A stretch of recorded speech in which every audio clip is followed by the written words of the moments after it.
বাংলাদেশে বসে আন্তর্জাতিক প্রাপ্তবয়স্ক কন্টেন্ট প্ল্যাটফর্মে সক্রিয় থাকার অভিযোগ ওঠে এক পর্ন তারকা দম্পতির বিরুদ্ধে। তারা সামাজিক যোগাযোগ মাধ্যমে নিজেদের মডেল বলে পরিচয় দিতেন। বিশ্বের অন্যতম বড় ওয়েবসাইটে নিয়মিত ভিডিও প্রকাশ করে আলোচনায় আসেন তারা। গবেষণামূলক অনুসন্ধান ভিত্তিক প্ল্যাটফর্ম দ্য ডিসেন্টের প্রতিবেদনে বলা হয়, এই যুগল 2024 সালের মে মাস থেকে অনলাইনে সক্রিয় হন। এক বছরের মধ্যে তারা শতাধিক ভিডিও প্রকাশ করে বিপুল দর্শক ও অনুসারী অর্জন করেন। এরপরে মাঠে নামে আইন শৃঙ্খলা বাহিনী। নানা তথ্যপাত্রের ভিত্তিতে সোমবার রাতে বান্দরবান থেকে পর্ন তারকা দম্পতি বৃষ্টি ও আজিমকে গ্রেপ্তার করে পুলিশের অপরাধ তদন্ত বিভাগ সিআইডি। সেনসেশন ক্লাসিক স্ট্রবেরি ও কফি ভ্যারিয়েন্টে। গণমাধ্যমকে এই তথ্য নিশ্চিত করেছেন সিআইডির বিশেষ পুলিশ সুপার জসিমউদ্দিন খান।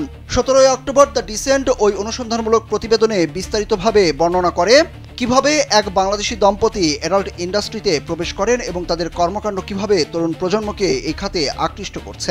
প্রতিবেদনটি প্রকাশের পর দেশজুড়ে বিষয়টি ব্যাপক আলোচনার জন্ম দেয়। প্রতিবেদনে বলা হয়, যুগলটি শুধু একটি ওয়েবসাইটে নয়, কয়েকটি অনলাইন প্ল্যাটফর্মেও কন্টেন্ট প্রকাশ করছেন। সেই সঙ্গে টেলিগ্রাম, ফেসবুক ও ইনস্টাগ্রামেও নিজেদের কার্যক্রম প্রচার করছেন।